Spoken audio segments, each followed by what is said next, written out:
Well, as I said, I'm very proud of what we did to stand by Ukraine, and I'll come to the spending in a minute. But I do think people have to understand no other country did that in Europe, what we did. We stood by Ukraine, and if they'd fallen, we could have been faced with an extremely serious situation. We did that in the Ministry of Defence through Ben Wallace under the leadership of Boris Johnson's Prime Minister.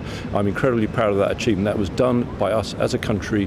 That was an act of defence, indirectly, if you like, supporting Ukraine against Russia. So that really, really matters, because you judge governments by what they actually do in practice. But in terms of spending, it's absolutely true to say in 1985, when Gorbachev became president of the USSR, we were spending 5% GDP on defence. It fell every year under successive governments. The last time it was 3% was 1996. It then went to 2.5% in 2010. We came to power with a note that there's no money left, and we had to make some very, very difficult decisions. We had to save the country from going bankrupt, quite frankly. But by doing that, we were able to step in when we had the pandemic and when we had the problems with energy prices after the invasion of Ukraine, and defence spending did start rising in 2019. But the fact is, at that time, let's be honest, no one was screaming out saying, look, spend more on defence because Russia in some years from now will invade Ukraine.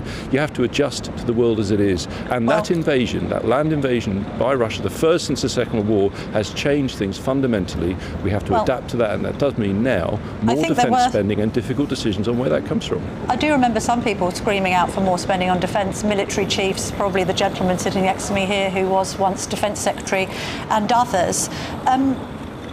What would the Tories spend on defence as a proportion of GDP?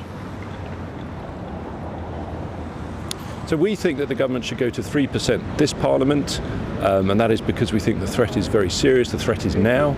The Strategic Defence Review, which is the government's big policy paper on defence, talked about threats, and then dealing with them in the 2030s. We think that's far too far away, because the principle, which I think your viewers will understand, is very straightforward. If you're worried about threat, the best thing to do is to deter it, to make it less likely to translate into an actual attack on our allies, or even on this country.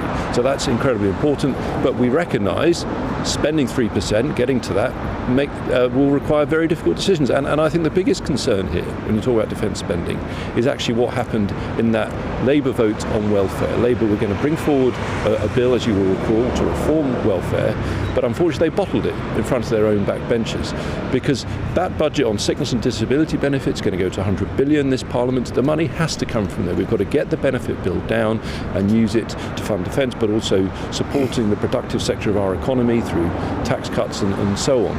Because Labour's lost control of public spending and welfare, they cannot afford to deliver the higher spending. That's the concern we all have today. James,